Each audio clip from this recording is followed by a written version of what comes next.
एक संघर्ष जो शुरू होता है भर्तियों की घोषणा से लेकर, वो संघर्ष चलता है भर्ती परीक्षाओं को आयोजित करवाने और पेपर लीक माफियाओं को रोकने से लेकर। और अब वो संघर्ष उन अभ्यर्थियों की जान बचाने तक पहुंच गया है, क्योंकि वो कोचिंग सेंटर जिनको अब जो अभ्यर्थी हैं वो नाम दे रहे हैं माफिया का।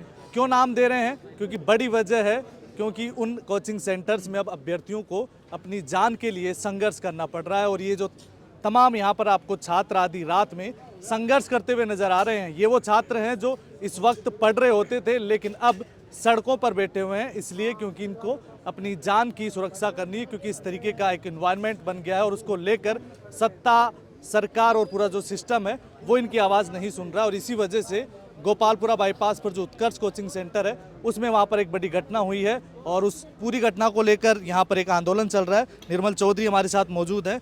निर्मल भाई, सबसे पहले आप यहाँ पर पहुँचे, किस तरीके का वो नज़ारा था जिसके वजह से ये आज इतना बड़ा एक छात्र आंदोलन बन गया है? मैं जब यहाँ आया तो मुझे यहाँ जब मैनेजमेंट वाले लोगों से और लोगों से बातचीत करी तो मुझे बड़ा ताजुब हुआ कि मिर्ची की धास कोचिंग क्लास में आ गई जो बच्चे बेहोश हो गए। मैंने एक बात उनको आते ही ये कहा, अरे मैंने कहा कोचिंग संस्थान चला रहे हो या कोई रसोई घर चला रहे हो जो मिर्ची की धास बच्चों के अंदर चली गई। ये आज बड़ी सोचनीय बात है कि पढ़ते पढ़ते बच्चे कहाँ से कोई जहरीली गैस लीक होती है और बच्चे बेहोश हो जाते हैं। आज देश की सबसे बड़ी राजधानी के अंदर कुछ दिन पहले एक घटना हुई थी, वहाँ हमारे कई साथियों को ऐसी असामाजिक चीज़ों का सामना करा कि बहुत लोगों में वो पीड़ा उठी। तो अधिकारियों ने, मंत्रियों ने, सब ने बयान दिया कि हम लोग सुरक्षा को पूरा ध्यान में रखेंगे। थोड़े से दिन जब ये बात उठती है तो कोचिंगों को सीज कर देते हैं, लाइब्रेरियों पे कार्रवाई करते हैं, फिर वही कोचिंग के माफिया वापस धन बल की ताकत पे आते हैं और इस पुलिस की लाठी पे वापस शुरुआत करते हैं। और उन भाई बहनों को जो गांव से आए, जो गरीब परिवार से, किसान परिवार से, वो अपने माँ बाप के दुख दर्द को यहाँ दूर करने के लिए पढ़ते लिखते हैं, कर्जा लेके यहाँ आते हैं और उनको आखिर में मौत का सामना करना पड़ता है। क्या ये प्रदेश और देश के अंदर जिन युवाओं के कंधों पे इस देश का भविष्य है, क्या उनके साथ ये घटनाएं होगी?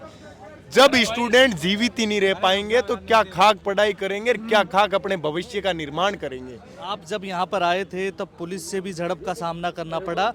क्या ऐसा गतिरोध बन गया है कि जो बच्चे जिनकी सुरक्षा के लिए यहाँ मांग की जा रही थी उनके लिए पुलिस आगे आ रही है? आप देखिए, इस कोचिंग माफिया के लिए पुलिस प्रशासन ढाल बन रही है। पुलिस प्रशासन का ये काम है कि वो आम नागरिक का न्याय की रक्षा करना, आम नागरिक के रक्षक के रूप में काम करना। और वही पुलिस प्रशासन यदि कोचिंग माफिया की दलाली पे उतर आए, उनकी ढाल बन के अपनी पुलिस की जो लाठी की ताकत है, जो आम जनता का भरोसा है, उसको तोड़ते हुए कैसे ये अन्याय करते हैं। मैं आया यहाँ, सबसे पहले पहुंचा तो मेरे साथ धक्का मुक्की करी, लाठी बाटा चलाया, लेकिन मैं रुका नहीं। इसके बाद मैं हॉस्पिटल गया, वहाँ जाके मैं उन युवाओं से जाके उस आईसीयू में जाके मिल के आया, हॉस्पिटल के कक्ष में जाके मिल के आया। मेरा दिल दहल उठा कि उनकी क्या स्थिति है। आज ये लोग अलग अलग हॉस्पिटलों के अंदर 5 स्टूडेंट को कहीं एडमिट करा दिया, 5 को कहीं करा दिया। क्या आज ही अपनी इस बात को दबा लेंगे? तो ये जो युवा साथी है, ये लड़ाई एक व्यक्ति की नहीं है, इन सब में से किसी की भी जान जोखिम में जा सकती है, किसी की भी जान जा सकती है, किसी के साथ भी ये दुर्घटना घट सकती है। तो आज ये लड़ाई है कि जितने भी कोचिंग संस्थान हैं जो नियमों को फॉलो नहीं करते हैं, आप लोग कानून बनाते हो लेकिन वो धरातल पे आते आते उन कानून की हत्या हो जाती है, उस कानून के विपरीत सारी चीज़ें होती है। किस लिए?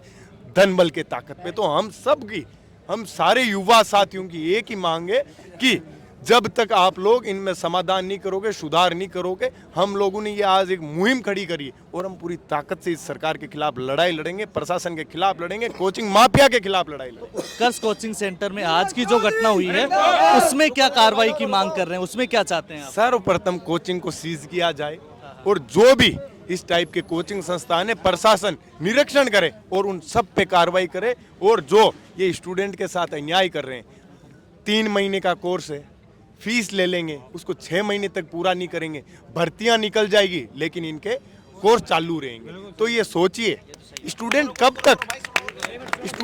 तक ऐसी समस्याओं को सामना करेगा, अपने भविष्य को बर्बाद करेगा।